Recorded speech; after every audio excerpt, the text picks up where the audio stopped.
Brexit trade talks could end with Prime Minister Boris Johnson receiving a kicking from fishermen as many rage at his deal with the EU.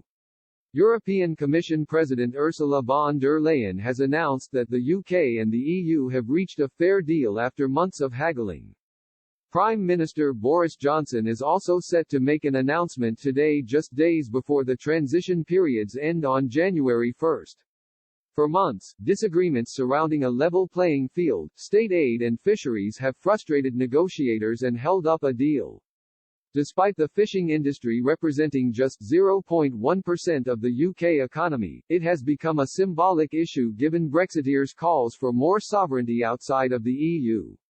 The Scottish Fishermen's Federation (SFF) released a statement this week branding the deal derisory for fishermen in the UK, signalling the Prime Minister could be headed for a fisheries backlash. SFF Chief Executive Elspeth MacDonald said, "If any of these offers are accurate, then in terms of percentages and length of the transition period, they are utterly derisory and totally unacceptable to the Scottish fishing fleet."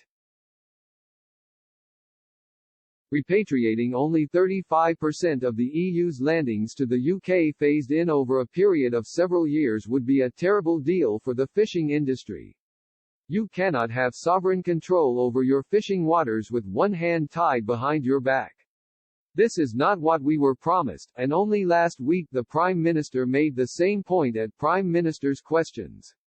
Joe Barnes, the Daily Express Brussels correspondent, reported that Mr. Johnson accepted that the EU hands back 25% of the value of fish it catches in British waters over a 5.5-year transition period. The UK had initially demanded that the EU hand back 35% according to reports, signalling a concession late on. Barry Dees of the National Federation of Fishermen's Organizations had already warned Mr. Johnson that he would receive a kicking if he folded in talks with the EU.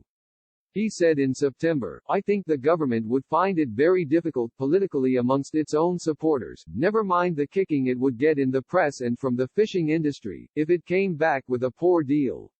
Some figures in Europe have claimed that Mr. Johnson caved at the 11th hour in order to secure a trade deal. A French official said, "The British have made huge concessions in the negotiations in the past 48 hours. Another key issue that has led to deadlock in talks is state aid.